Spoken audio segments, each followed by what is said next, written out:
Bonjour, bienvenue pour le nouveau numéro d'Happy TV. Cette semaine, direction Montpellier avec François qui nous fait découvrir la Game James. Nous irons aussi voir le sud de Monaco pour une cérémonie en compagnie du maire, entre autres, de Montpellier. Direction les vœux de Monsieur Collard. Nous irons aussi voir la régate avec les catamarans Outre-mer, puisque vous savez qu'ils sont partenaires avec nous pour la conférence de presse Happy TV sur l'eau. Et nous finirons bien sûr par le salon de l'auto qui a lieu à Palavas avec plein de surprises. Voilà, très bon journal. On se retrouve bien sûr la semaine prochaine. N'oubliez pas que vous pouvez toujours assister à la conférence de presse et découvrir les nouveautés d'Happy TV 2016. Ciao, bye bye, et n'oubliez pas, restez curieux.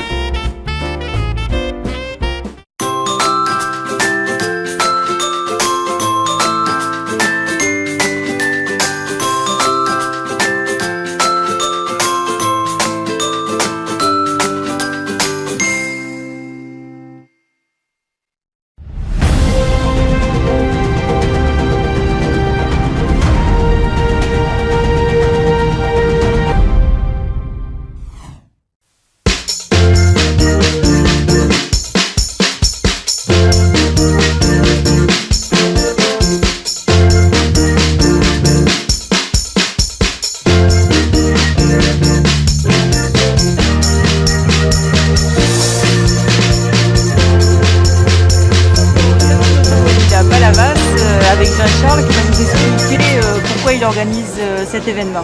Voilà, écoutez, déjà ce qu'il faut savoir c'est que c'est le 7e salon du sport automobile de Palavas.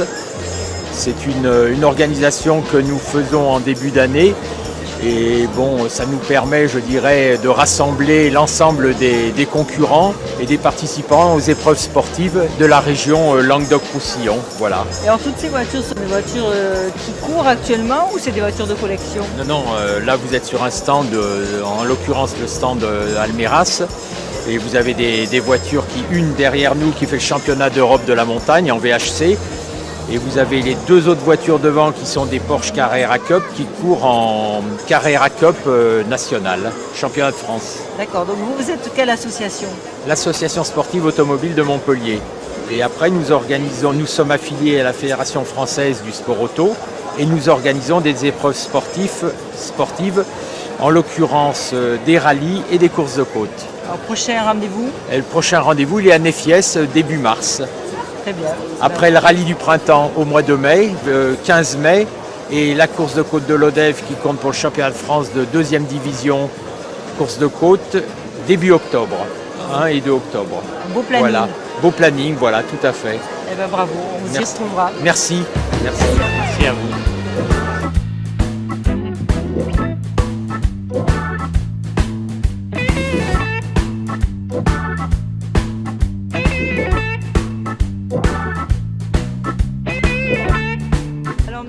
Grand champion Jean-Marie Almeras qui va nous présenter sa voiture et nous parler de ses derniers exploits. Écoutez, cette voiture c'est la Porsche 935 que je conduis depuis bien longtemps. Cette voiture m'a permis d'être champion d'Europe dans une autre vie, disons plus jeune. Et cette année, encore en 2015, j'ai décidé de reprendre le championnat d'Europe en véhicule historique de compétition.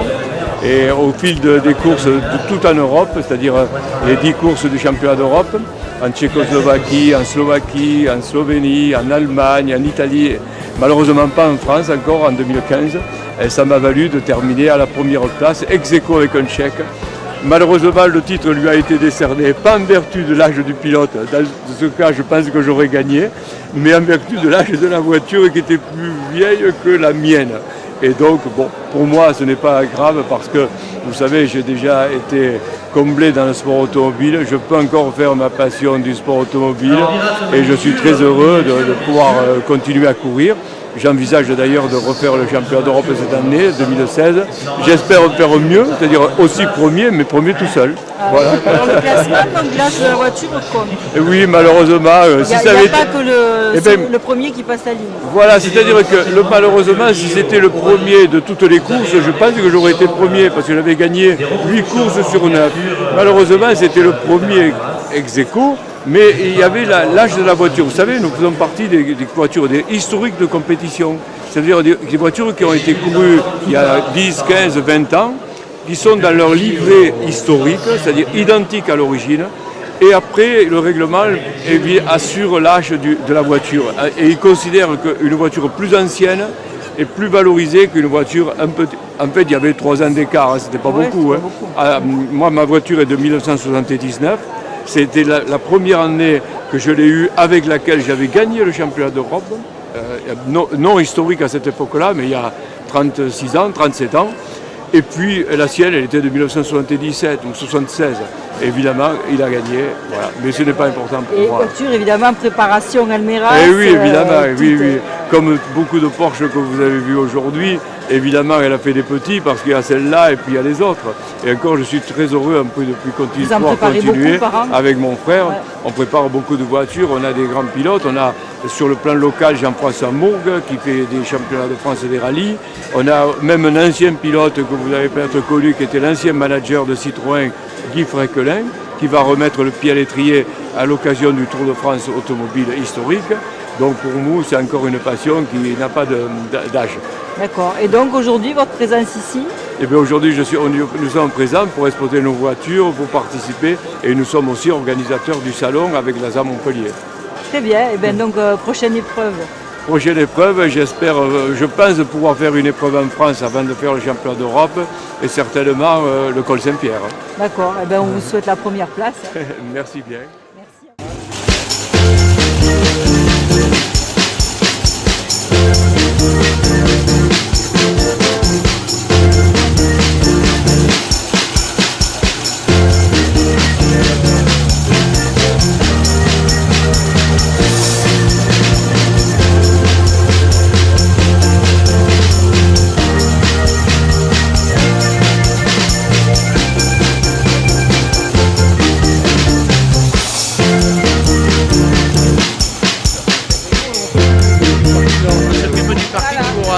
Qu'il y ait des accidents.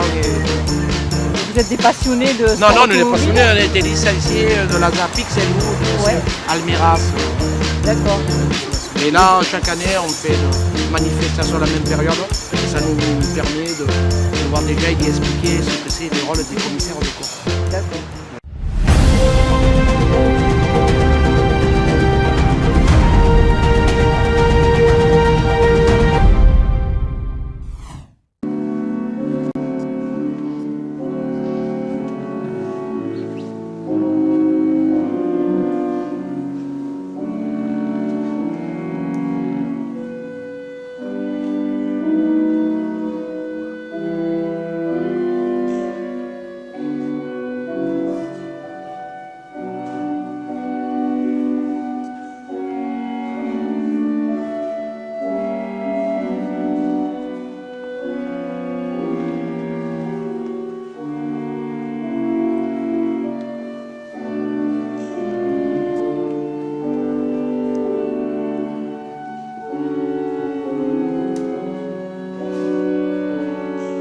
Cette célébration à nos confrères pénitents de Montpellier, d'Aigues-Mortes, de Bastia, de Corse, qui, animant toujours... Ailleurs, Mesdames et Messieurs les élus de la République française, Madame le consul de Malte, Madame le consul de Suisse, Monsieur le consul de Pologne, Monsieur l'inspecteur régional des douanes, Monsieur le commandant de la brigade de gendarmerie de Moggio, Monsieur le président délégué du Crédit foncier de Monaco Indo-Suez, Monsieur le président du MEDEF Montpellier, Monsieur l'ancien président de la Capelle 34, Monsieur le représentant de l'Ordre du Saint-Sépulcre de Jérusalem, Mesdames et Messieurs les membres de l'association Baron de Caravette, Mesdames et Messieurs les membres de la confrérie des gens de mer de Palavas-les-Flots, Monsieur le président de l'Amicale des Corses de Montpellier, Mesdames et Messieurs, chers amis, la principauté de Monaco est un État souverain et indépendant, placé sous un régime monarchique, héréditaire et constitutionnel. La religion catholique, apostolique et romaine est religion d'État. Sainte dévote est la patronne de Monaco, de la famille souveraine et de la mer, mais également patronne principale de la Corse. Je remercie pour leur contribution à la réussite de cette commémoration, les pénitents blancs et bleus de Montpellier, les pénitents blancs et gris d'Aigues-Mortes, l'archiconfrérie Saint-Joseph de Bastia, la confrérie associée, le lien de Saint-Jacques de Saint-Gilles, dont je suis le président d'honneur. Dans un avenir proche, le lien de Saint-Jacques de Saint-Gilles sera convié aux commémorations de la Saint-Roch de Montpellier. Cet après-midi, à l'initiative de l'Amicale des Corses de Montpellier, sera donné un beau concert de polyphonie corse à l'église Saint-Roch à 16h30. Je compte sur votre présence. Nous conclurons cette commémoration religieuse par l'interprétation de l'hymne corse et l'hymne de la nationale de la Principauté de Monaco. Je vous remercie. C'est important pour vous des événements faits par les consulats? Je viens tout le temps. Je viens tout le temps parce que tous les ans je viens, parce que pour plusieurs raisons. D'abord, j'aime beaucoup l'église des Pénitents Bleus de Montpellier, qui est une église historique. C'est là où la confrérie des Pénitents Bleus réside, qui est très anciennement implantée à Montpellier. Ensuite, c'est là qu'a été enterrée Madame de Montolan, qui était la dernière maîtresse connue de l'empereur, de Napoléon. C'est également un lieu où se passe chaque année le culte de Sainte Dévote, qui est la patronne à la fois des Corses et de Monaco. Nous avons une grande communauté corse à Montpellier, qui est traditionnellement implantée autour de la fac de médecine, autour de l'enseignement de la médecine. Et puis nous avons un consul de Monaco qui est très présent. Le prince Rémy a fait ses études à Montpellier. Nous avons planté des parterres de roses Grace Kelly, qui est devenue une marque de fabrique de certains rosiers qui portent son nom. Nous sommes très liés à Monaco et à la Corse. Donc, nous sommes une ville de la Méditerranée, tout simplement. Nous partageons cette culture. D'accord. Monsieur le consul, on vient de fêter Sainte Dévote. En fait, Sainte Dévote, elle représente quoi pour Monaco? Alors, la commémoration de la Sainte Dévote, elle est aussi importante en Principauté de Monaco que la fête nationale. À Montpellier, cette commémoration a été mise en place maintenant depuis 6 ans, en partenariat avec l'Amicale des Corses de Montpellier, et je pense que vous en avez vu le succès.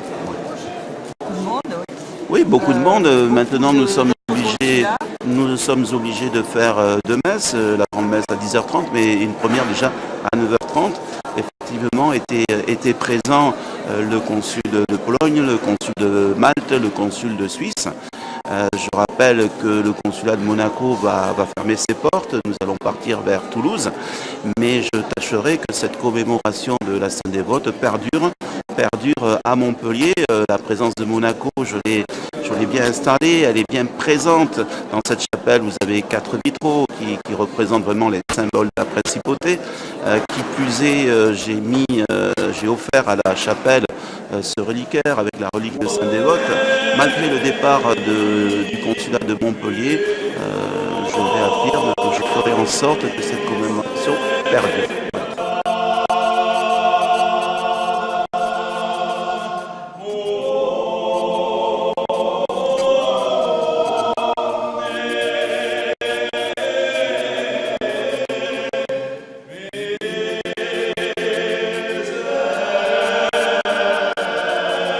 Alors, vous avez organisé la cérémonie pour la Sainte Dévote. Oui, en fait, ça fait maintenant plus de 5 ans que nous organisons cette cérémonie, en fait, en partenariat avec le consulat de Monaco.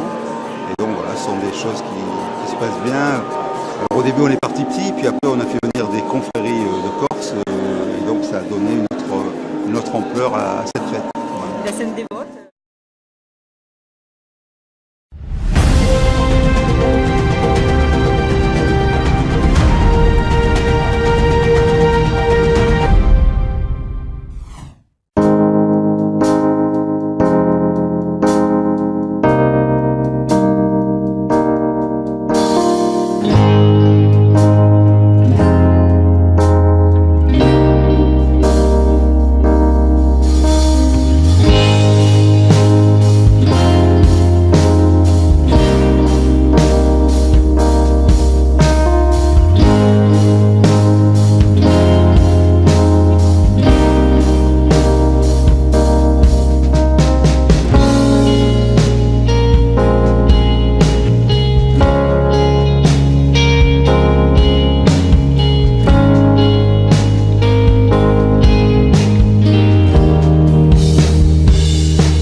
Pascal Jardet, président de Push Start.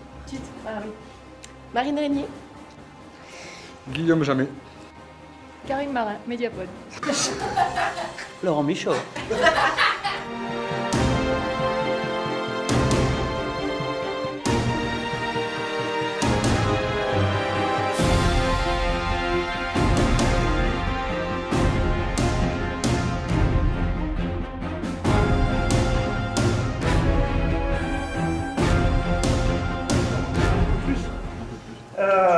Dans une salle enfermée avec des gens qu'on connaît ou pas. Je sais bien que c'est présenté comme genre on va se connaître, on va se rencontrer, on va se découvrir. Ouais, je pense qu'au bout de quelques heures, on va s'aimer. On va s'aimer, clairement. Vous allez commencer à connaître même jusqu'à la moindre odeur de votre voisin. Donc pour ça, je vous dis chapeau, quoi. Voilà, pour ça, je vous dis chapeau. D'ailleurs, c'est pour ça que je vais là faire un petit discours. On va regarder ensemble le trailer d'annonce de la Global Game Jam, et puis moi je vais rentrer chez moi parce que j'ai besoin de dormir.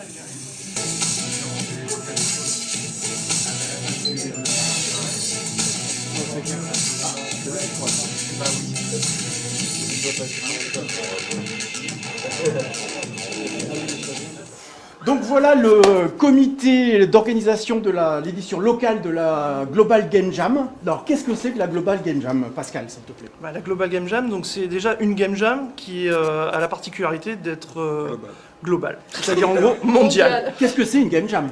Une Game Jam, c'est pour moi la métaphore extrême de la vie professionnelle d'un développeur de jeux vidéo. En gros, c'est 48 heures, enfin parfois 72 heures, là en ce moment c'est 48 heures. 48 heures pour découvrir un thème, l'élaborer, le développer, et à la fin il faut qu'il y ait un jeu qui soit compilé, exécutable, jouable. Voilà, donc en 48 heures. Et la Global Game Jam, donc ça existe depuis combien de temps dans le monde? Qui l'a inventé? Laurent.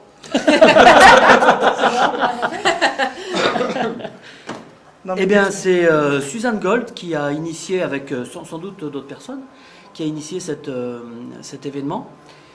Je sais pas, ça existe depuis moins de 10 ans, je dirais, peut-être 8 ans, quelque chose comme ça. Et donc, il y a des centaines de sites dans le monde qui font pas seulement à Montpellier en fait. Je pense que ça se compte en milliers là. 500 sites. Là, ils ont annoncé 500. Ah, c'est 500 000, 5 000 organisateurs. 5 millions. Non, 500. 500 sites voilà, dans le monde. Mais il y a 5 000 orgas. Il y a 5 000 orgas. C'est ça. Et donc en 48 heures, il va y avoir 500 fois 10, il y a 44 000 équipes. Ouais, c'est ça. 5 000 jeux 5 000 créés jeux. en 48 heures à partir d'un seul sujet. C'est ça. Qu'on n'a pas le droit de dire. On n'a pas le droit de dire pour l'instant. Et pourquoi est-ce qu'on n'a pas le droit de dire le sujet maintenant? Justement parce que l'événement étant mondial et qu'on a des time zones, forcément nous on vient de le découvrir à l'instant et les autres qui nous suivent le découvriront heure par heure. À 17h chez eux. Voilà, à 17h chez eux, et les derniers à le savoir c'est Hawaii. Donc. Ah ouais. Eh bien donc connectez-vous sur Happy TV pour avoir le sujet. Exactement. Donc c'est l'édition locale, c'est l'association Push Start qui l'organise. C'est quoi Push Start? Push Start, c'est une association qui est basée pas loin de Montpellier, donc dans le sud de la France, et qui a pour but de fédérer en fait tous les professionnels du jeu vidéo, mais pas que, également aussi les professionnels en devenir. On met un point d'honneur à accueillir les étudiants qui ont envie un jour d'avoir un métier dans le domaine du jeu vidéo. Donc voilà, donc fédérer tous ces gens-là pour les mettre en relation, qu'ils puissent découvrir le métier pour ceux qui ont besoin de le découvrir, et que ceux qui connaissent déjà bien puissent transférer un petit peu leur savoir, leur connaissance à la future génération. Donc c'est que le jeu vidéo, mais il y a aussi le milieu des startups. Donc Laurent, toi tu gères aussi un petit peu sur la ville de Montpellier tout ce qui concerne les startups. Pas du tout, non. Non. Voilà. Non, pas du tout. C'est que toi t'occupes jeu vidéo alors. Ouais. D'accord. Ouais, en fait, Push Start, c'est vraiment essentiellement que du jeu vidéo. C'est déjà beaucoup de disciplines qui sont nécessaires pour faire un jeu vidéo, entre le son, l'image, la 3D, l'animation, le développement, etc., le storytelling. Donc il y a déjà bien assez pour en faire une association et éviter de trop se disperser. Ouais. Et donc en fait les gens, les participants, les 45 personnes qui étaient là, en fait ne se connaissent pas forcément. Pas forcément, certains j'imagine que oui. Et certains même sont arrivés en imaginant qu'ils allaient faire la jam ensemble, alors que c'est pas vraiment comme ça qu'on fait. On essaie de répartir de manière équilibrée les compétences. On ne va pas avoir une équipe de 5 développeurs et de l'autre 5 graphistes. Donc il s'agit d'équilibrer un petit peu tout ça. Il y en a qui ont essayé. Ouais. Alors, c'est quoi la composition d'une équipe normale pour fabriquer un jeu vidéo? Alors là, si je dis pas de bêtises, je crois qu'on on a prévu 45 places, ce qui veut dire 9 équipes d'environ 5 personnes. Et donc on se dit qu'un bon équilibre, c'est 2 développeurs, parce que généralement ils ont beaucoup de travail. Voilà. Donc 2 développeurs, et ensuite 2 graphistes, et un game designer, sound designer, multitâche comme certains s'appellent. Mais j'ai entendu dire qu'il y avait 15 game designers pour 9 équipes. Alors comment vous allez vous débrouiller? C'est compliqué. Nous parler un petit peu de toi, qui tu es Alors moi je suis compositeur sound designer, donc j'ai 21 ans, je suis en études dans ce domaine-là. Dans quelle école? L'ACFA Multimédia à Montpellier. Et du coup voilà, donc je participe à ma deuxième Game Jam, on va dire. C'était quoi la première? C'était le MIG de cette année, de 2015 plutôt. Eh ben, bonjour Valentine. Alors quelle est ta spécialité dans cette Game Jam? Moi, ce serait plus côté graphisme, etc. Voilà, plus en 2D. D'accord. Toi, tu es prête à faire les images de titres, l'habillage du jeu? Les animations aussi. À moins que le jeu soit en 2D. Oui, si le jeu est en 2D, oui. Ouais, et qu'est-ce qui pousse le choix entre la 2D et la 3D, par exemple? Eh bien... c'est un gros choix. Ouais, moi, c'est parce que j'ai plus de facilité sur Photoshop, etc. Et la 3D, c'est un petit peu plus technique, un peu plus compliqué. Moi, je suis plus créative, en fait. Eh bien, bonjour Quentin. Bonjour. Donc, tu fais partie de la race infâme des programmeurs. C'est ça, ouais. C'est ce qui manque un peu. Là. Très demandé dans les jams? Ouais, apparemment. C'est sur toi que tout le monde va tomber vers la fin du... Ouais, vers la fin des 48 heures. Ouais. Et tu développes en C Moi je développe en C++ en fait. Je suis étudiant en fait en école d'informatique, école d'ingénieur. Quelle école? Polytech Grenoble. Je viens de Grenoble, j'ai fait le trajet ce matin. Hugo. Bonjour. Donc on fait le tour des métiers qui font partie de la création d'un jeu, donc le game designer. D'accord, pour l'instant moi je suis étudiant. Ouais, en game design. Exact. Qu'est-ce qui t'a fait choisir game design? Oh là là, c'est une bonne question. Les idées, les mécaniques de jeu, tout ce qui est réalisation d'un jeu, mais en même temps, j'ai dit game design, mais j'essaye de changer de voie un petit peu en ce moment, donc je suis peut-être pas la bonne personne. C'est-à-dire que...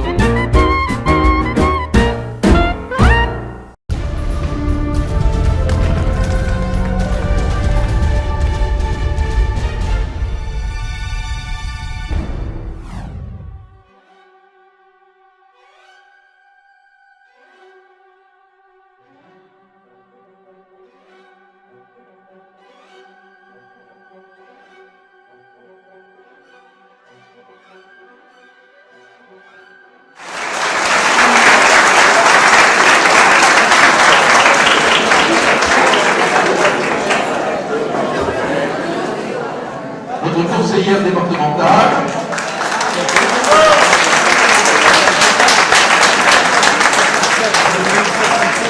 notre conseillère régionale, notre conseiller régional,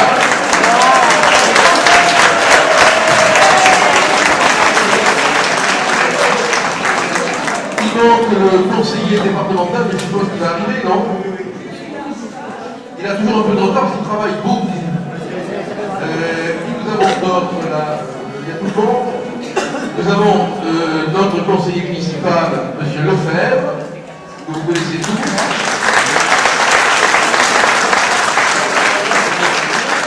Et puis bien sûr, dans la salle, l'ensemble des conseillers municipaux de Saint-Gilles-des-Fonds.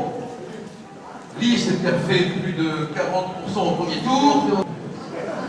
J'ai mis une belle cravate, une chemise camarguaise, des peintres de mon grand-père. Bon, je crois que tout le monde est là.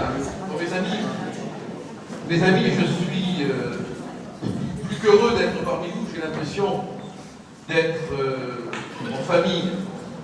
Alors s'il y a parmi vous des gens qui sont là et qui n'ont pas les idées, je leur dis franchement qu'ils sont les bienvenus parce que ils sont en France, de France, et je suis député de la nation. Donc, tout homme et toute femme qui est dans la nation est ici bien accueilli. Donc, amis, ennemis, soyez les bienvenus. Soyez les bienvenus. Voilà, alors je ne vais pas vous parler longuement parce que je sais qu'on est ici pour se retrouver finalement un peu en famille. Les temps, ça ne vous échappe pas, sont durs. La vie est difficile. La France est menacée. Et nous avons l'obligation douloureuse de nous souvenir de toutes les victimes qui sont tombées sous les balles, sous les couteaux, sous les explosions des assassins anonymes qui surgissent et qui soudain apparaissent sous la forme de terroristes de l'État islamique. Incroyable, inimaginable. Nous sommes les seuls à réagir. Voilà le conseiller départemental. Nous sommes les seuls à réagir.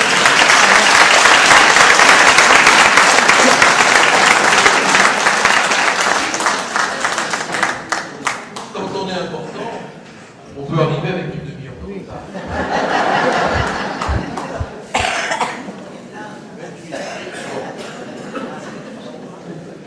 On est un parti d'ordre et de discipline, ça se voit. Ça se voit.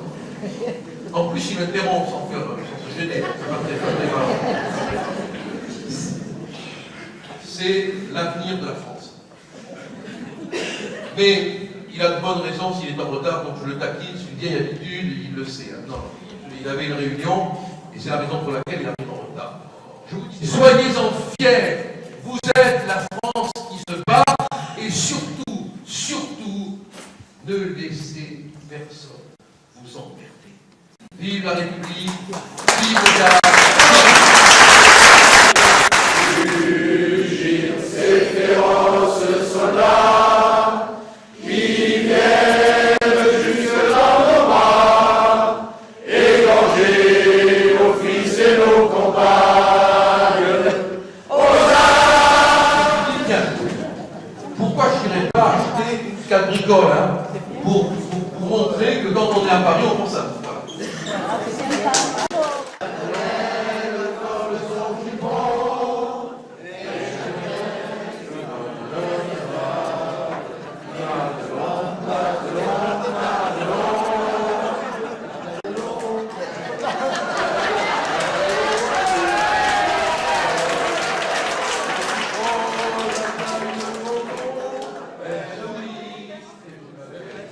Mes amis, maintenant, on va boire un coup, buvons un coup, buvons-en deux, à la santé des amoureux, et merde pour le roi. Voilà, il nous a déclaré la guerre. Allez, amusez-vous bien, bonne année, et du soleil dans les cœurs, et de l'énergie dans les âmes.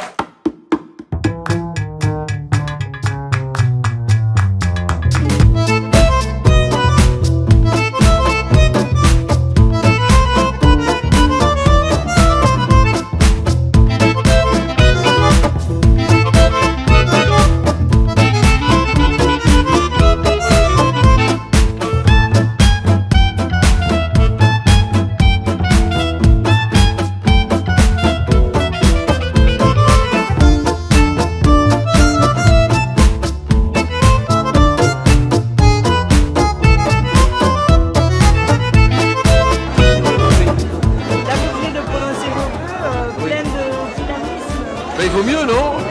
Oui. Des vœux particuliers, vous avez vu, hein? Des vœux qui sortent un peu de l'ordinaire.